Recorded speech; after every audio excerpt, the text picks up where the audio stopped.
తులసమ్మ గారు మంచం మీద కూర్చుని ఏడుస్తోంది. కొత్తగా పొందిన వైధవ్య ఛాయలు ఆమె మొహాన్ని కళావిహీనం చేశాయి. పక్కన కాఫీ కప్పు పెట్టి ఉంది. అది పెట్టి చాలాసేపు అయినట్లుగా దాని మీద మీగడ తరగ కట్టి ఉంది. ఇంతలో ఆ గదిలోకి ఒక యువతి వచ్చింది. ఆమె శరీర ఛాయ పసిమి రంగులో ఉంది. పెద్ద జడ, నడకలో ఆత్మస్థైర్యం అసలే అందంగా ఉన్న అమ్మాయికి రెట్టింపు అందం తెచ్చాయి. చేతిలో కాగితాలు పట్టుకుని ఆ గదిలో వచ్చి బీరువా వైపు వెళ్ళబోతున్న ఆ యువతి మంచం మీద కూర్చుని ఉన్న ఆవిడ్ని చూడగానే మంచం దగ్గరకు వచ్చింది. మమ్మీ పిలిచింది. ఆ పిలుపులో ఈ సృష్టిలోని మాతృత్వంలో ఉన్న తీయదనం అంతా నిండినట్టుగా ఉంది. ఆ పిలుపు వినగానే తులసమ్మ గారి ఏడుపు రెట్టింపు అయింది. ఆ యువతి చేతిలో కాగితాలు మంచం మీద పడేసి ఆవిడ భుజం మీద చెయ్యి వేసి ఆవిడ తలపట్టుకుని దగ్గరకు తీసుకుంది. ప్రతిభ, మీ డాడీ పోయారంటే నేను నమ్మలేకపోతున్నానే. ఆయన ఇంకా ఏదో ఊరు వెళ్ళినట్టుగా తిరిగి వస్తారన్నట్లుగా అనిపిస్తోంది.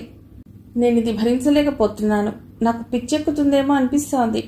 ఆవిడ మాటలని ఉద్ధృతంగా వచ్చిన ఏడుపు తెర మింగేసింది.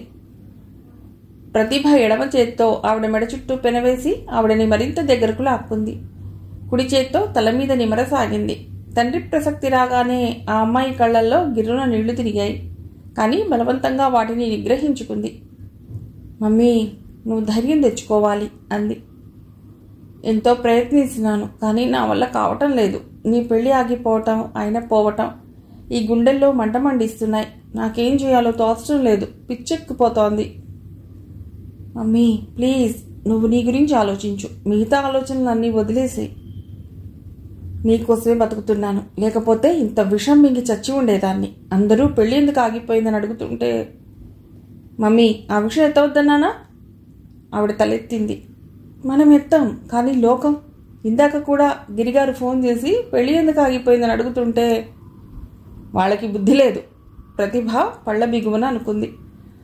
మా అమ్మాయికి ఇష్టం లేక ఆగిపోయిందని చెప్పవలసింది నువ్వు.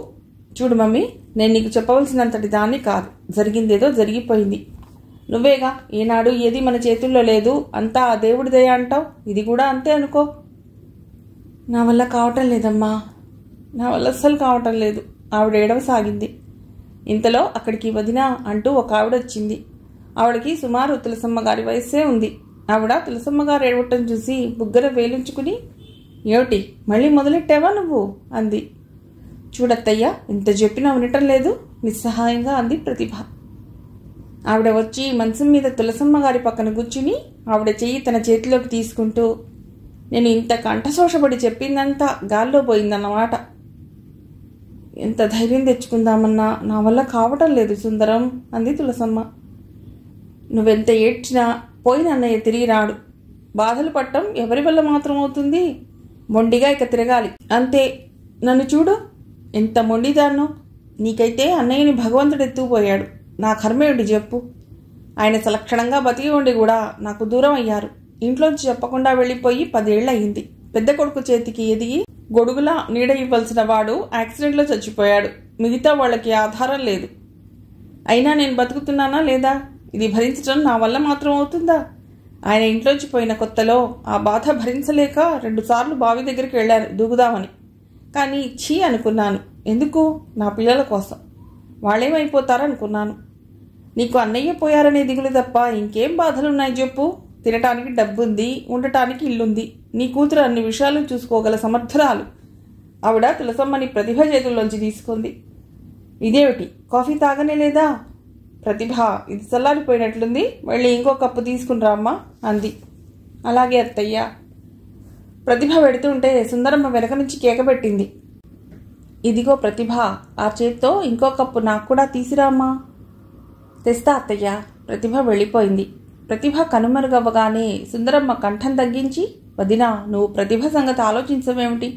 నువ్వు అలా ఏడుస్తూ కూర్చుంటే దాని మనస్సు ఇంకా బెంబేలు పడదు. నన్నేం చేయమంటావు చెప్పు? ధైర్యం తెచ్చుకుని వీలైనంత తొందరగా ఇంకో సంబంధం చూసి దానికి పెళ్లి జరిగేట్టు చూడాలి. అది నా వల్ల అవుతుందా? అవన్నీ మీ అన్నయ్యే చూసుకునేవారు. అలా అంటే ఎలా వదినా? ఇప్పుడు నువ్వే అన్నయ్య బాధ్యత నెత్తిన వేసుకోవాలి. నీ వల్ల కాదని నాకు తెలుసు. మాలాంటి వాళ్ళ సాయం తీసుకో. మేమున్నది ఎందుకు? చూడు, అన్నయ్య పోయి నెల అయ్యింది. ఈ ఇంట్లో పడి నేను నా పిల్లలు తినటం లేదు. అంత మాటలకు సుందరం, నువ్వు పిల్లలు ఈ సందడి లేకపోతే నాకు పిచ్చెక్కి ఉండేది. పిచ్చి పిచ్చి, ప్రతి దానికి అదే మాట. ఇలాంటి బంధాలు ప్రతి కుటుంబంలోనూ ఉంటాయి. అలా అయితే ఈ లోకంలో అందరూ పిచ్చివాళ్లే అవ్వాలి. సుందరమ్మ విసుగుతో కసురుకుంది. అంతలోనే కంఠం మార్చి, అది కాదు దినా, నీకిప్పుడు అన్నయ్య పోయిన దుఃఖం కంటే ప్రతిభకి పెళ్లి చేయటం ముఖ్యం అంటాను. అవునా కాదా? అవును అవును. ప్రతిమలా ఇలా మూల కూర్చుంటే ఎలా? సంబంధాల వేట మొదలెట్టాలి. వాడి ముఖాన కొట్టినట్టుగా ఆ అనిరుద్ధ్ కంటే ఇంకా గొప్ప సంబంధం తేవాలి. అయినా నేను అప్పుడే అన్నయ్య చెప్పాను. నా మాట విన్నారా? ప్రతిభ ఇష్టపడింది, పెళ్లి చేసుకునేది అది అంటూ ఇది ఖాయం చేశాడు. అప్పుడే నేను చెప్పిన ఆ మాధవరం అబ్బాయిని చేసుకుంటే ఈ పాటికి ప్రతిభ అత్తవారింటికి వెళ్ళి హాయిగా ఉండేది అంటుండగానే ప్రతిభ కాఫీ తెచ్చి ఇద్దరికీ ఇచ్చింది. నాకు వద్దు, తులసమ్మ తిరస్కరించబోయింది. అమ్మా, ప్రతిభ తెచ్చిపెట్టుకున్న కోపంతో చూసింది. తాగొదినా, ఏడవటానికైనా ఓపిక అనేది ఉండాలిగా అంటూ సుందరమ్మ కూడా బలవంతం చేసింది. తులసమ్మ బలవంతంగా కాఫీ కప్పు చేతిలోకి తీసుకుంది. కానీ తాగలేకపోయింది.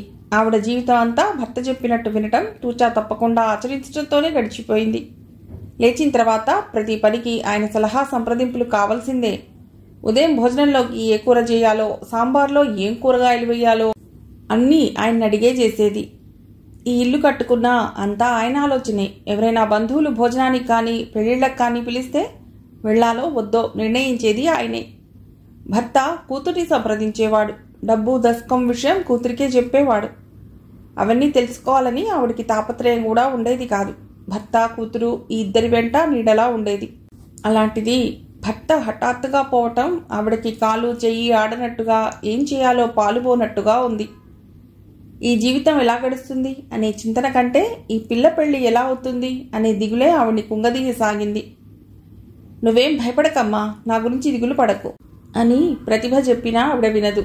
ఆవిడ గాబరా తగ్గదు. ఈ ప్రపంచంలో భర్త లేకపోవటం వల్ల అందరూ తనని తన కూతుర్ని మోసం చేస్తారని ఆవిడ భయం. ప్రతిభ కాగితాలు బీర్వాలో పెట్టి బీర్వా తాళం వేసి స్నానానికి వెళ్ళిపోయింది. సుందరమ్మ మళ్లీ మొదలెట్టింది. వదినా, మా అత్తవారి తరఫున బంధువులు అవుతారు. భానుమూర్తని ఆయన కొడుకున్నాడు. అతన్ని మాట్లాడతాను. మన ప్రతిభకి సరైన జోడు. కట్నం ఆశ కాస్త ఎక్కువనుకో అంది. ప్రతిభ పెళ్లి మాట ఎత్తవద్దనంటోందిగా అంది తులసమ్మ.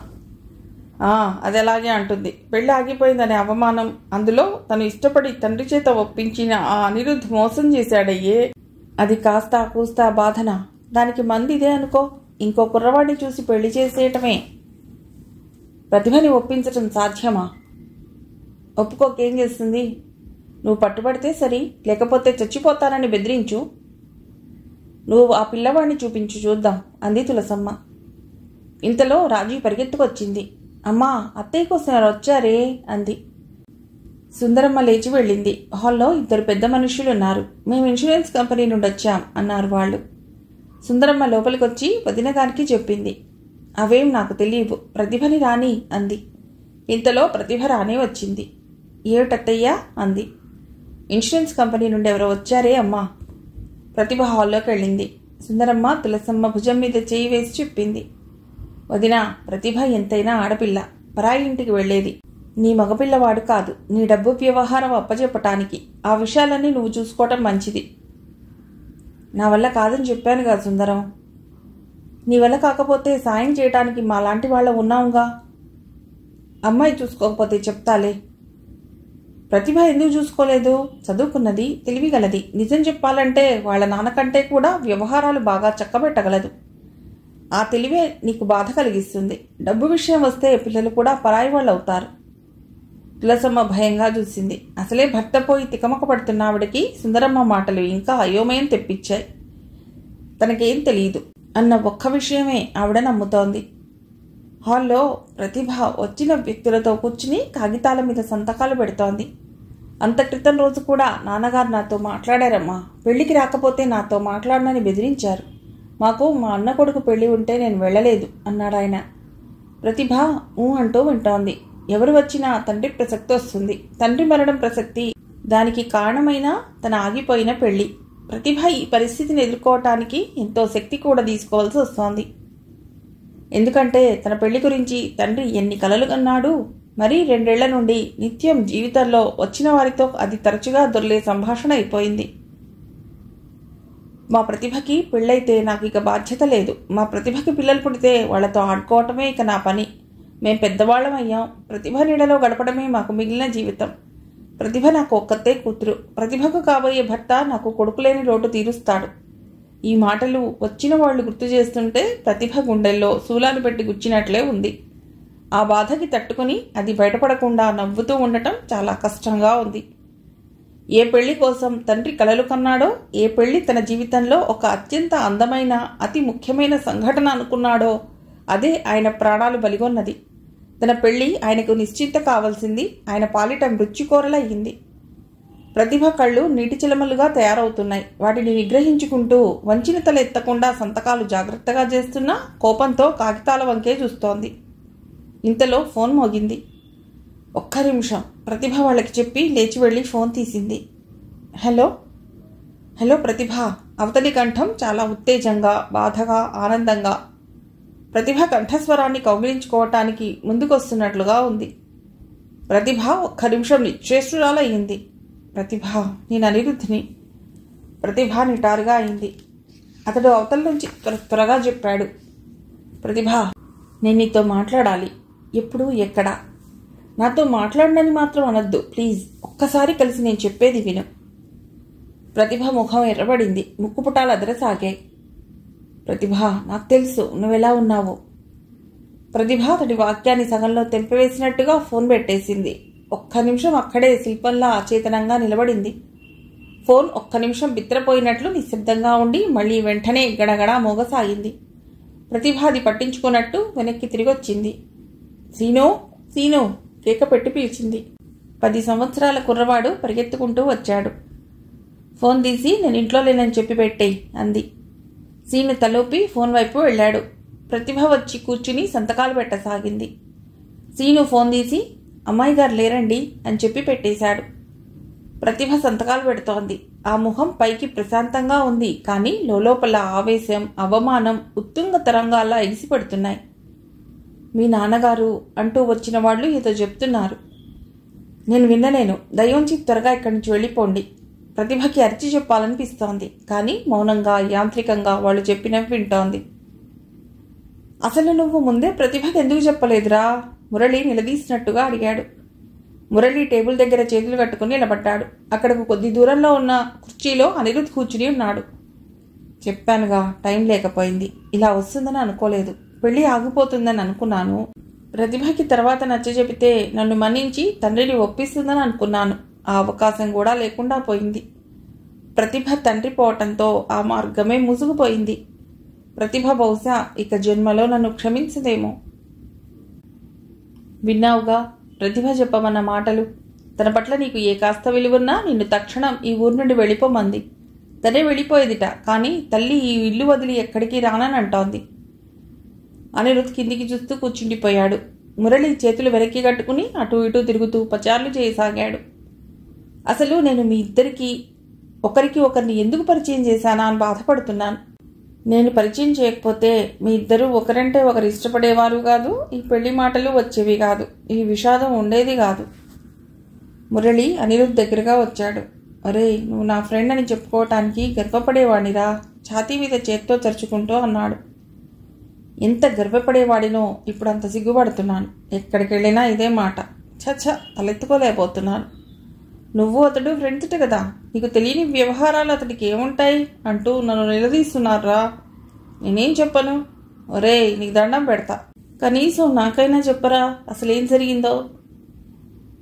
అనిరుద్ధ్ మాట్లాడలేదు. మౌనంగా ఉండిపోయాడు. మురళికి కోపం వచ్చేసింది. సరే, ప్రతిభకి ఏమని జవాబు చెప్పమంటావు? ఏ విషయంలో? ఇంకే విషయం? నువ్వు ఈ ఊరు నుండి వెళ్ళిపోయే సంగతి. నేనా? అది నాకు సాధ్యం కాదు. ఎందుకంటే నేను ఈ ఊరు నుండి పెడితే అమ్మా నాన్న ఇంకా కుంగిపోతారు. వాళ్ళకి కోపం తెప్పించినా ఎదురుగా ఉంటే అదొక శాంతి. మీ అమ్మా నాన్నల శాంతి గురించి ఆలోచిస్తున్నావు, మరి ప్రతిభ సంగతి? అనిరుద్ధ్ తలదించుకున్నాడు. ప్రతిభ ఏమైనా నీకు పర్వాలేదన్నమాట. ఒరేయ్, నిన్ను ఇష్టపడటం ప్రతిభ కర్మరా. ప్రతిభ కర్మ అంతే. చిచ్చి, నేను పోతున్నా. ఈ క్షణం నుండి మన ఇద్దరికీ కూడా సంబంధ బాంధవ్యాలు లేవు. చెప్తున్నాగా, నువ్వు నా స్నేహితుడు అని చెప్పుకోవడానికి నేను సిగ్గుపడుతున్నాను. Good bye. మురళి దూకుడుగా కణించి వెళ్ళిపోయాడు. 10 నిమిషాలు గడిచినాయి. అనిరుద్ ముందు కొంగి 2 చేతుల్లోకి తలదించుకుని కూర్చున్నాడు. అతడు మోయలేని భారం మీద పడిన వాడిలా, అది దించడానికి అశక్తుడై బలవంతంగా గత్యంతరం లేకుండా భరిస్తున్న వాడిలా ఉన్నాడు. గదిలో నిశ్శబ్దంగా ఉంది. అతడు భోంచేసి 2 రోజులయ్యింది. ఇంటి నుండి వచ్చిన నాటి నుండి కంటి మీద నిద్రే లేదు. ప్రాణ స్నేహితుడిగా మసిలిన మురళి కూడా తనని వదిలేసి వెళ్ళిపోయాడు. అతడికి మురళి పట్ల కోపం రావటం లేదు. ప్రాణ స్నేహితుడు ఎలా ప్రవర్తిస్తున్నాడో అచ్చు అలాగే చేశాడు. అతడు కారణం చెప్పమన్నాడు. తను చెప్పలేకపోయాడు. అతడు నిలదీశాడు. తను మౌనంగా అతని మాటలన్నీ భరించాడు. ప్రతిభ తను విడిపోయారు. ఇద్దరి జీవితాలు నవ్వుల పాలైనాయి. మురళి విలవిల్లాడిపోతున్నాడు. తనతో పాటు అతడు కూడా హేళనకి గురయ్యాడు. అతడు తీసుకున్న నిర్ణయం చాలా న్యాయమైనదే. ఆ పరిస్థితుల్లో తనున్నా అదే పని చేసేవాడు. పర్వాలేదు, ప్రేమించిన అమ్మాయి దూరం అయింది. తల్లిదండ్రులు వదిలేశారు. ప్రాణ స్నేహితుడు నిందించి వెళ్ళిపోయాడు. తను ఒంటరివాడైనా పర్వాలేదు, ఈ రహస్యం బయటికి తెలియకుండా ఉంటే చాలు.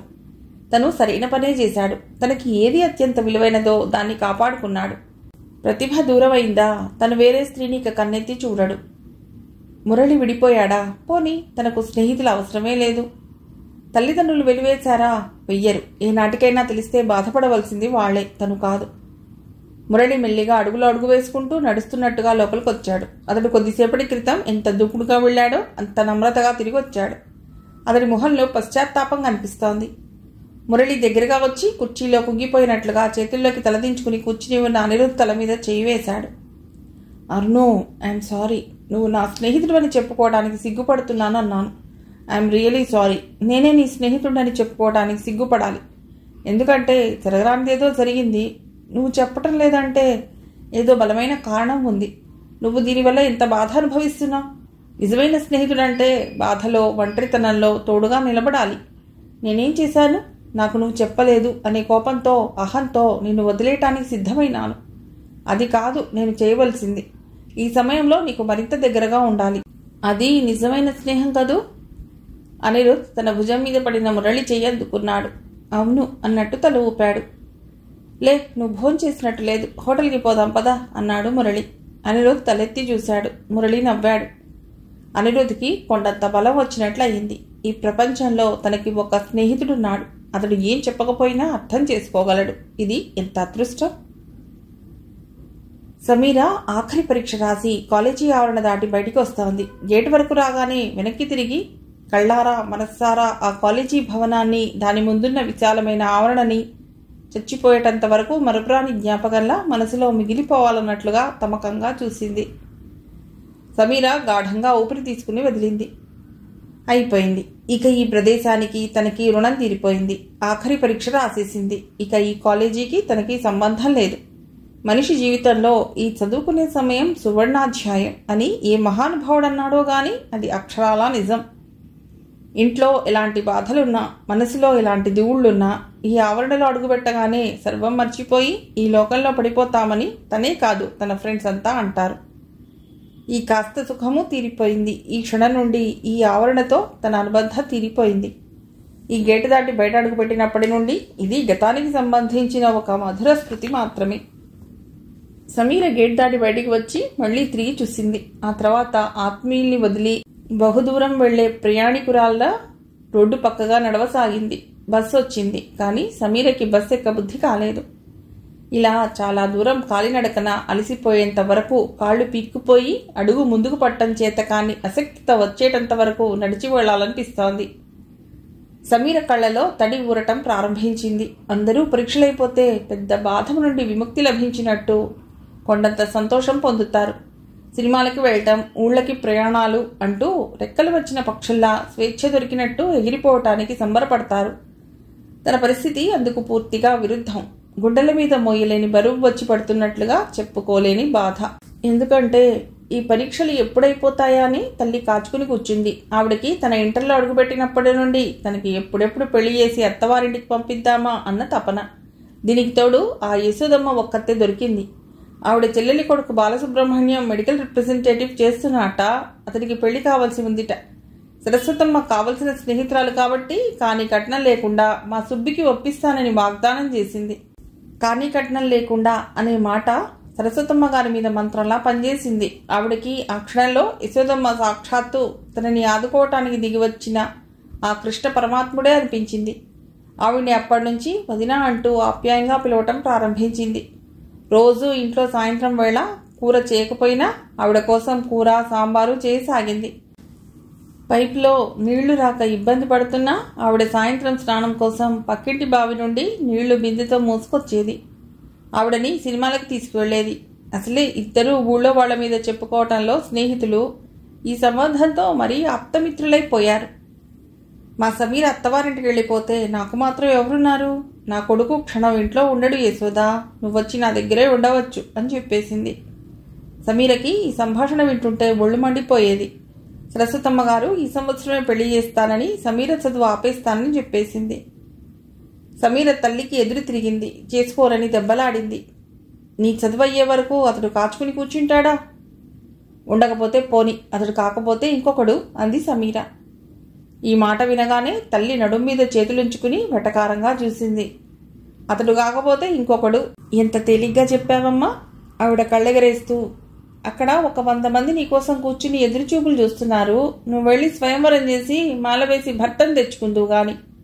పాపం మీ నాన్న ఒక జమీందారు కదా, నువ్వు ఆయన కూతురివి, మీ ఎస్టేట్ చూసి ఆశపడి వచ్చేస్తారు. అమ్మా!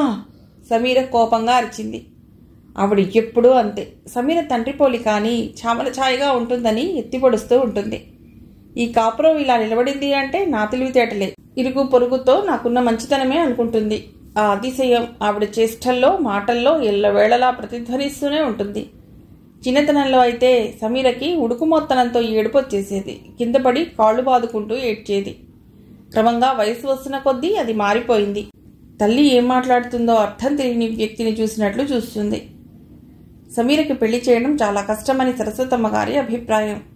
అందుకే ఎవరు దొరికితే వాళ్ళని కట్టిపెట్టేయాలని చూస్తుంది. ఇది ఎదుటివారికి అలుసుగా ఉంటుంది.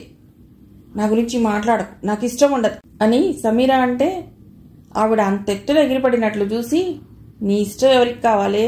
బోడి ఇష్టం. నీ ఇష్టం అడిగే నేను నిన్ను కన్నానా? నీ ఇష్టం అడిగి నువ్వు ఒప్పుకుంటేనే నిన్ను పెంచానా? అది వేరు. ఏది వేరు? ఏది చెట్టు? 4 ఇంగ్లీష్ ముక్కలు వచ్చాయి కదా అని బతుకంతా నీ చేతుల్లో ఉందనుకోకు. మన ఇష్టం ప్రకారం పుడుతున్నామా లేక మన ఇష్టం ప్రకారం ఏదీ జరగదు. అంతా వాడి దయ. వాడిచ్చింది మనం ప్రసాదంలా మాట్లాడకుండా తీసుకోవాలి అంతే. మన రాతని బట్టి మన బతుకు. సమీర ఆవిడతో వాదించి ఒప్పించలేదు. కాసేపు వాదించి నచ్చజెప్పలేక ఊరుకుంటుంది. సమీరకి పెళ్లి పట్ల విముఖత ఏమీ లేదు. పోనీ ఆ యశోదమ్మ గారి చెల్లెలి కొడుకు బాలసుబ్రహ్మణ్యం బుద్ధిగా కుదురుగా ఉంటాడా? ఉంటే తల్లి బాధపడలేక పెళ్లి చేసుకుని అత్తవారింటికి వెళ్ళిపోయేదే. కానీ ఆ సుబ్బి ఖరీదైన బట్టలు వేసుకున్న విలన్లా ఉంటాడు. అతడి వేషాలు చూస్తే సమీరకి తగని చిరాకేస్తుంది. అమ్మ వాళ్ళున్నప్పుడేమో చాలా పెద్ద మనిషిలా, బుద్ధిమంతుడిలా, అతి వినయంగా వాళ్ళు అన్న ప్రతి మాటకి అవునని తాళం వేస్తూ ఉంటాడు.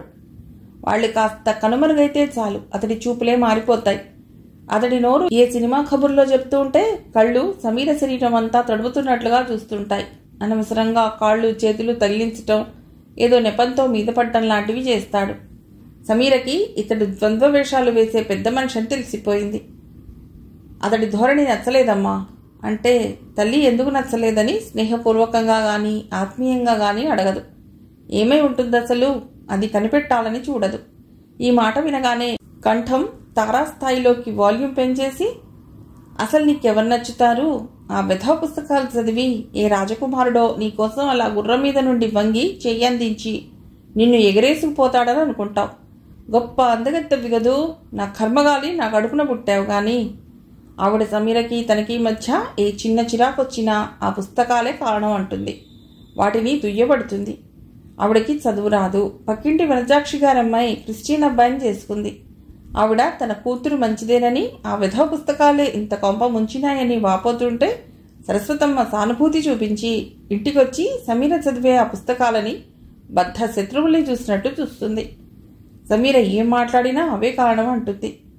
నిజానికి సమీరకి పెళ్లి మీద ఆశలంటూ ఏమీ లేవు. తను చాలా సామాన్యంగా ఉంటుంది. తన స్థితి కూడా మామూలు స్థితి. తండ్రి ఇంటి విషయాలు పట్టించుకోడు. తల్లి ఇరుగు పొరుగుని మంచి చేసుకుని జీవితంలో పురుళ్ళు పుణ్యాలు నెట్టుకొచ్చినట్టే తన పెళ్లి కూడా కానిస్తుందని తెలుసు.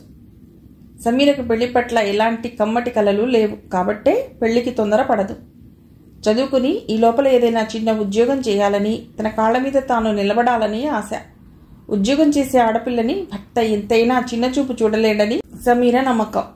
అతడితో అభిప్రాయ భేదం వచ్చినా తనది అనే ఒక చోటు ఉంటుందని ఆశ. అందుకే సమీర పెళ్లి కంటే ఉద్యోగం కోసమే తొందరపడుతోంది. నేను యశోదకి మాటిచ్చేశాను, లగ్నాలు పెట్టిస్తున్నాను అంది తల్లి. అది కాదమ్మా. సమీర ఏదో చెప్పబోయింది. ఇక చాలే, నోరు మూసుకో. మీ పిల్ల మూకని మాట్లాడనిస్తే పనస ఆపకుండా తెగ చదువుతారు. నీకు మన పరిస్థితి అక్కర్లేదు. నేను ఈ ఇల్లు తెగనమ్మి ఏ 50,000 పోసి ఏ ఇంజనీర్నో ఏ డాక్టర్నో తీసుకొస్తే పెద్ద కారెక్కి అత్తవారింటికి వెళ్లాలని నీ ఉబలాటం. మేము అడుక్కు తింటుంటే చూసి సంతోషించాలని. అబ్బబ్బా అమ్మా, ఇక ఆపు, సమీర అరిచింది. తనకి లేని ఇంత దారుణమైన అభిప్రాయాలు అంటగట్టే కంటే ఇంకేమైనా తిట్లు తిడితే ఎంత బాగుంటుంది అనిపిస్తుంది. ఆవిడ ఈ జన్మలో తనని అర్థం చేసుకోదు. తనే ఆవిడని అర్థం చేసుకోవాలి గాని అప్పుడు నువ్వు చెప్పినట్టు తప్పకుండా వింటాను. అప్పుడెప్పుడో ఎందుకు వినటం? నేను అప్పటికి బతికుంటానో చస్తానో? ఆ వినేదేదో ఇప్పుడే విను. ఈ సంబంధం చేసుకో. సమీరకి ఇక దిక్కులు చూడక తప్పలేదు. ఆవిడ సంబంధం ఖాయం చేసుకుంది. ఇంతలో సమీర అదృష్టవశాత్తు ఆ సుబ్బిగాడి తండ్రి యాక్సిడెంట్లో పోయాడు. పిల్ల జాతకం మంచిది కాదన్నారు. ఆ మాట వినగానే సమీర తమ్ముడి నోట్లో స్వీట్ కుక్కింది. ఇది చూసి సరస్వతమ్మ గారు మండిపడిపోయింది. అసలు దీనికంతటికి కారణం నువ్వే. ఈ పెళ్లి వద్దో వద్దో అని ఒక్కటే కాకిగోల. పైన తథాస్తు దేవతలుంటారని చెప్పానా అంటూ సాధించింది. ఆ దేవతలు నాన్న రోజూ పేకాటలో 100 రూపాయలు గెలుస్తానని చెప్తాడుగా, నిజం చేయరేమ్మా మరి అంది. ఏడిసావు, నోరు మూసుకో. నీ ముఖాన పెళ్ళయ్యే రాత ఉన్నట్లు లేదు అంది. సమీరకి ఈ పెళ్లి తప్పిపోవటంతో ఉత్సాహం వచ్చేసింది. చదువు గొడవలో పడిపోయింది. సరస్వతమ్మ గారు సమీర పెళ్లి గురించి అందరికీ మళ్ళీ చెప్తూనే ఉంది. ఈ మధ్యన మళ్ళీ ఆ సుబ్బి హఠాత్తుగా ఊడిపడ్డాడు. యశోదమ్మ వచ్చి మావాడు మీ సమీరని చేసుకుంటాడట అంది. సరస్వతమ్మ గారు తన అదృష్టాన్ని తానే నమ్మలేకపోయింది. సమీరకి ఓ చెంప పరీక్షలు. ఇంట్లో మళ్లీ గొడవలు మొదలైనాయి. ఈసారి సమీరకి ఏం సాకు చెప్పాలో తోచలేదు. ఇది పెద్ద ప్రాణగండమే అనిపించింది. అందుకే సమీరకి పరీక్షలు అయిపోయినాయి అంటే గుండెల మీద భారం దిగలేదు. రెట్టింపైనట్లుగా ఉంది. సమీర ఆలోచించింది. ఉద్యోగం కోసం ప్రయత్నించసాగింది. ఓ చెంప పరీక్షలకి చదువుతూనే 1-2 ప్రైవేట్ కంపెనీలకి ఇంటర్వ్యూకి వెళ్ళొచ్చింది. ఎక్కడికెళ్ళినా ఎంతోమంది అమ్మాయిలు, తనకంటే అందమైన వాళ్ళు, ఎక్కువ చదువుకున్న వాళ్ళు, తెలివిగల వాళ్ళు. పెళ్లిళ్ల విషయంలోనే కాదు, ఉద్యోగ విషయంలో కూడా పోటీ ఉధృతంగానే ఉందనిపించింది. తనకి సాయం చేసేవాళ్లు లేరు. లంచం ఇవ్వలేదు, రికమెండేషన్ తెచ్చుకోలేదు. ఉద్యోగం వస్తే అవసరమైతే తల్లికి ఎదురు తిరిగి సన్నిహితురాలు ఇంట్లో అయినా ఉండి ఆ పెళ్లి నుండి తప్పించుకోవచ్చునని సమీర ఆశ. కానీ ఉద్యోగం ఎక్కడ దొరుకుతుంది? ఈ రోజుల్లో ఆకాశం నుండి వర్షమైనా తెప్పించవచ్చునేమో, కానీ ఉద్యోగం మాత్రం సంపాదించలేం. సమీర తల వంచుకుని మెల్లిగా అడుగులో అడుగు వేసుకుంటూ నడుస్తూ వస్తోంది. ఇంతలో వెనక నుండి సమీర అంటూ పిలుపు వినిపించింది. సమీర గిరుక్కున వెనక్కి తిరిగి చూసింది. తనని పేరు పెట్టి పిలిచే ఈ మగ కంఠం ఎవరిది? ఎదురుగా అనిరుద్ధ్ నిలబడి ఉన్నాడు. అతడు సమీరని చూడగానే నవ్వాడు. ఆ నవ్వు స్నేహపూర్వకంగా ఉంది. బాగున్నారా అడిగాడు. సమీర మొహం చిట్లించింది. నా బాగోగులతో నీకేమిటి పని అన్నట్లు తిరస్కారంగా చూసింది. నేను ఆ హోటల్లోకి వెళ్ళబోతుంటే మీరు కనిపించారు. ఒకసారి పలకరిద్దామని. ఎంతైనా తెలిసిన వాళ్ళం కదా. సమీర గిరిక్కున వెనక్కి తిరిగింది. సుబ్బి ఒక రకం విలన్ అయితే ఇతడు ఇంకో రకం విలన్ అనుకుంది. అతడు అలా పనిగట్టుకుని వచ్చి పలకరించడం చూసి ఒళ్ళు మండిపోయింది. అతడెవరో తెలియని దానిలా చకచక అడుగులు వేస్తూ వెళ్ళిపోసాగింది. అతడు 2 అడుగులు గబగబా వేసి ఆ అమ్మాయిని కలుసుకున్నాడు. సమీర పక్కనే కలిసి వెడుతున్న వాళ్లలా నడుస్తూ తగ్గు స్వరంతో, నేను మీకు సహాయం చేయడానికి వచ్చాను. మీరు వినకుండా వెళితే మీకే నష్టం అన్నాడు. సమీర మాట్లాడలేదు. ఇతడు నాకు చేసే సహాయం ఏమిటి? మాటలు కలపాలని తాపత్రయం తప్ప అనుకుంది. మీకు ఉద్యోగం కావాలి కదా అన్నాడు. ఆ మాట వినగానే సమీర ఉలిక్కి పడింది. ఆ సంగతి ఇతడికి ఎలా తెలుసు? సమీర మెల్లిగా అతడి వైపు తల తిప్పి చూసింది. సరిగ్గా ఆ సందేహానికి సమాధానం చెబుతున్నట్లుగా అన్నాడు. మొన్న మీరు భవానీ హ్యాండీక్రాఫ్ట్స్ ఎంపోరియంకి ఇంటర్వ్యూకి వెళ్ళారా లేదా? వెళ్ళాను హుందాగా అంది. అక్కడ మీతో పాటు ఇంకో 6 అమ్మాయిలు కూడా వచ్చారు కదా? అవును, వచ్చారు. ఆశాభంగం కంఠంలో కనిపించనీయలేదు. అక్కడున్నది ఒక్కటే ఉద్యోగం, సేల్స్ కౌంటర్లో క్లర్క్. అవునా? అవును. అది మీకొచ్చేలా చూస్తాను కాదు, చేస్తాను. ఏమిటి, నిజంగానా? ఆ క్షణంలో అతడి మీద కోపం మర్చిపోయింది. ఆశ్చర్యంగా, ఆనందంగా అడిగింది. నిజంగానే. మీకు ఇలా రోడ్డు మీద ఆశ్చర్యపోవటం, ప్రశ్నలు జవాబుల కార్యక్రమం నడిపితే బాగుండదు. మీరు ఒక్క క్షణం నాతో వస్తే అక్కడ హోటల్లో కూర్చుని కాఫీ తాగుతూ మాట్లాడుకుందాం. సమీర ఒక్క క్షణం తటపటాయించింది. తర్వాత సందేహంగా చూస్తూ, కాఫీకి రావటానికి సిద్ధమే, కానీ బిల్ నేనిస్తాను అంది.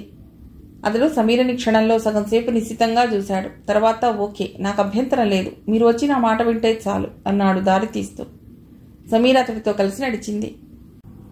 కాఫీ కప్పు తీసుకుని తాగుతున్న సమీర అనిరుద్ధ చెప్పిన మాటలు వినగానే తెల్లబోయినట్లుగా తాగుతున్నదల్లా మానేసి కప్పు చటుక్కున టేబుల్ మీద పెట్టేసింది. ఇదేం షరతు అంది ఆశ్చర్యంగా చూస్తూ. మీరు నా షరతు ఒప్పుకుంటేనే మీకు ఆ ఉద్యోగం వచ్చేలా నేను చూస్తాను. ఈ గూఢచారి 116 పనులు నాకు గిట్టవు. అనిరుద్ధ్ భుజాలు చిన్నగా ఎగరేశాడు. గిట్టకపోతే మీ ఇష్టం.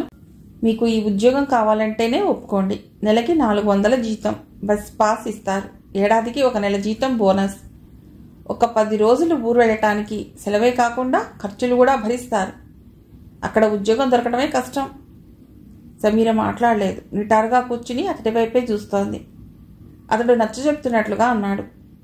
ఇది ఒక బిజినెస్ డీల్ అనుకోండి. మీరు నాకు సాయం చేస్తే నేను మీకు సాయం చేస్తాను. నేను ఈ కాఫీ తాగి బేరర్ బిల్ తెచ్చి నేను చెల్లించేలోగా మీరు మీ నిర్ణయం చెప్పండి. మీరు సరేనంటేనే నేను బిల్ పే చేస్తాను. కాదంటే మీ కాఫీ బిల్ మీరు ఇవ్వండి, నాది నేను ఇస్తాను.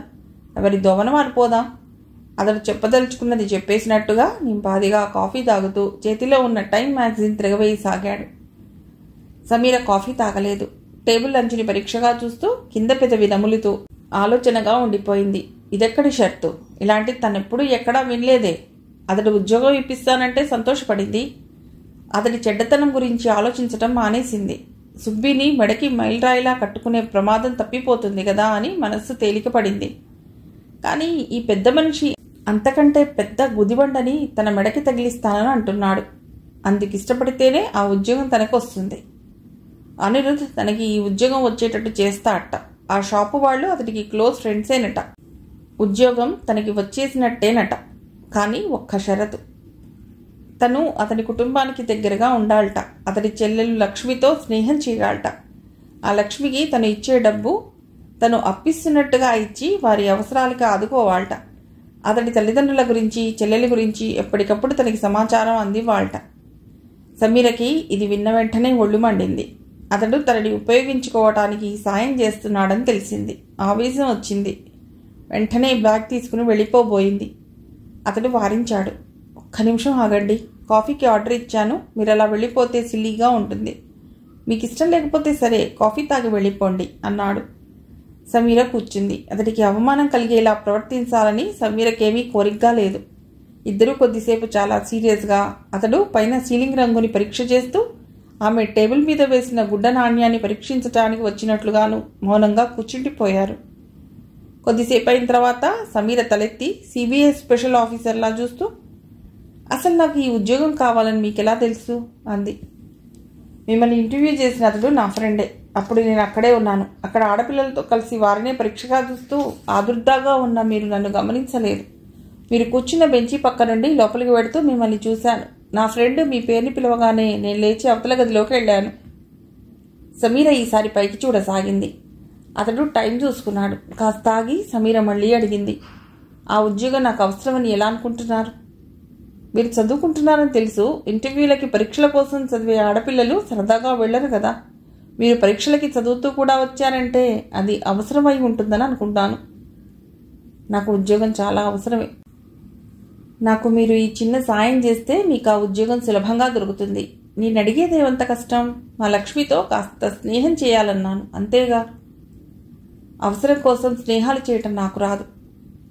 ఒక్కోసారి జీవితంలో తప్పవు మరి.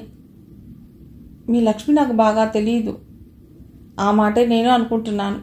మా లక్ష్మి తెలిస్తే మీరు అలా సందేహించరు. మీరు ఒక్కసారి మాట్లాడితే మా లక్ష్మి ఎంత మంచిదో మీకే తెలుస్తుంది అతడు ఉత్సాహంగా అన్నాడు. సమీరకి అతడి తాపత్రయం అర్థమైంది. అతడిని కుటుంబం నుంచి వెలివేశారు. వాళ్ళకి సాయం చేయాలని అతడి తాపత్రయం. దానికి తనని ఆలంబన అవ్వమంటున్నాడు. అతడంటే తనకి గౌరవమైన అభిప్రాయం లేదు, కానీ తన అవసరం అతని వ్యక్తిగత విషయంతో పనిలేదంటోంది. అతడు నిజంగా చెడ్డవాడైతే ఇలా కుటుంబం గురించి తాపత్రయపడతాడా? అసలు తనకి ఈ బాధంతా తల్లి మూలంగా వచ్చింది. తనకి ఈ క్షణంలో ఉద్యోగం ఎంత అవసరం? మనిషికి కలిగే ఈ అవసరం ఉందే, ఇది మహా చెడ్డది. మనిషిని కీలుబొమ్మని చేసి ఆడిస్తుంది. ఈ అవసరం మూలంగా అభిమానం వదులుకోవాలి, అసహ్యం మర్చిపోవాలి. పోనీ దానినే పట్టుకుని వేలాడదామా? అది మనకి అన్నం పెట్టదు. సమీరకి అనిరుద్ధ్ పెట్టిన షరతుకి ఒప్పుకోవాలంటే చిరాగ్గా ఉంది. వేరే గత్యంతరం లేనట్టుగానూ అనిపిస్తోంది.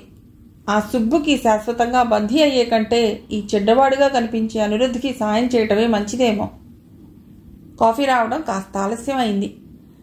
అయిన కొద్దీ సమీర ఆవేశం తగ్గిపోసాగింది. తన ఉద్యోగం అవసరం ప్రాముఖ్యంగా కనిపించసాగింది. కాఫీ వచ్చింది. అతడు కప్పులో పోసి సమీరకు అందించాడు. సమీర అందుకుంది. తాగుతుంటే అతడు చెప్పాడు, ఈ షర్టుకు ఒప్పుకుంటే మీకే లాభం అన్నాడు. సమీర కాఫీ కప్పు కింద పెట్టేసింది. అతడు అల్టిమేటం ఇచ్చేసి సమీరకే నిర్ణయం వదిలేసి నింపాదిగా కాఫీ తాగుతున్నాడు. సమీర ఒప్పుకుంటుందా లేదా అని ఆదుర్దా పట్టం లేదు. ఒప్పుకోకపోతే సమీరకే నష్టం అన్నట్టుగా, ఇదేదో సమీర సమస్య అన్నట్టుగా, అతడు సహాయం చేస్తున్నట్టుగా తొణుకు బెణుకు లేకుండా కూర్చున్నాడు. అలా కూర్చుని ఉన్న అతడిని సమీర క్రీగంట చూసింది. అతడు తనకి అవకాశం ఇచ్చాడు. తను కాదని అంటే ఇంకొకరిని వెతుక్కుంటాడు, అందులో సందేహం లేదు. ఇంటికి ఎదురుగా ఉంది కాబట్టి అతడైతే ఈ పని సులభం అనుకుని ఉంటాడు. సమీర ఆలోచనలో పడింది. మనసులో ఉద్యోగపు అవసరం గురించి మర్చిపోవద్దని హెచ్చరికలు గట్టిగా వినిపిస్తున్నాయి. సమీర లోపల మనస్సు తర్కంలో పడింది. అతడు నన్నేమీ దొంగతనం చేయమనలేదు, హత్య చేయమనలేదు. కాస్త వాళ్ళకి అండగా ఉండమన్నాడు. వాళ్ళ కబుర్లు తనకి చెప్పమన్నాడు. ఇదేం పెద్ద చేయకూడని పని అని అతడు నాకు ఉద్యోగం ఇప్పిస్తున్నాడు. నేను దానికి సాయపడి ఆ రుణం తీర్చేసుకుంటున్నాను. ఇదెంత హాయి అనుకుంది. ఈ ఉదార బుద్ధి అంతా నేనెందుకు చూపిస్తున్నాను? నాకు ఆ ఉద్యోగం కావాలి అంతేగా అనుకుంది. సమీర ఆ ఉద్యోగం నాకొద్దు అని బ్యాగ్ తీసుకుని వెళ్ళిపోయే స్థితిలో లేదు. ఆ తొందరపాటు పని చేయనందుకు, అతడు చేయనీయకుండా ఆపినందుకు సంతోషపడింది. సమీర అతడు కాఫీ తాగే లోపల ఒక నిర్ణయానికి వచ్చి టేబుల్ మీద పెట్టిన కప్పు తీసుకుని తాగేసింది. బేరర్ బిల్లు తెచ్చాడు. అనిరుద్ధ్ జేబులో నుండి డబ్బు తీసి ప్లేట్లో పెట్టబోతూ సమీర వంక ప్రశ్నార్థకంగా చూశాడు. ఇద్దరి డబ్బులు ఇచ్చేద్దాం ఉండండి, నేను ఇస్తానని చెప్పానుగా, ఇస్తాను అంటూ బ్యాగ్ తెరిచింది. అతడు వారించాడు. థ్యాంక్ యూ, ఇంకోసారి ఇద్దరు గాని, మనం ఇప్పుడు ఫ్రెండ్స్ అయ్యాం కదా, ఈ శుభ సమయాన్ని నన్ను సెలబ్రేట్ చేయనివ్వండి అంటూ డబ్బు ఇచ్చేశాడు. బేరర్ వెళ్ళిపోయాడు. అనిరుద్ధ్ సమీర ఇద్దరూ ఒక్క క్షణం ఒకరినొకరు చూస్తుండిపోయారు. అనిరుద్ధ్ నవ్వాడు. థ్యాంక్ యూ, నేను మీకు చేసే మేలు కంటే మీరు నాకు చేసే మేలే ఎక్కువ. నేను రెండోసారి మీకు రుణపడుతున్నాను అన్నాడు. ఇద్దరికీ ఆ ఫోన్ కాల్ సంగతి గుర్తుకొచ్చింది. వెడదామా అన్నాడతడు. సమీర తలూపి లేచింది. మనిద్దరం కొంచెం దూరం కలిసి నడుద్దామా అన్నాడతడు. ఎందుకు అనుమానంగా చూసింది. మా లక్ష్మిని, అమ్మని, నాన్నని గురించి చెప్తాను. వాళ్ళకేవి ఇష్టమో ఏవి అయిష్టమో నేను చెప్పేస్తే మీ పని సులభం అవుతుంది అన్నాడు. ఇద్దరూ నడవసాగారు. అతడు వాళ్ళ ఇంట్లో వాళ్ళ మనస్తత్వం గురించి చెప్పాడు. కొద్దిసేపు అయిన తర్వాత ఆటో పిలిచి సమీరని ఎక్కించాడు. ఆటో కదులుతూ ఉంటే, మీరు ఎంత త్వరగా మా లక్ష్మి స్నేహితురాలైతే నాకు అంత హాయిగా ఉంటుంది అన్నాడు. సమీర తలూపింది. ఆటో కదిలింది. అతడు చెయ్యి ఊపాడు. సమీరకి ఆటోలో వచ్చేస్తుంటే ఏమిటోగా అనిపించసాగింది. మిగిలిన కథ తర్వాతి భాగంలో.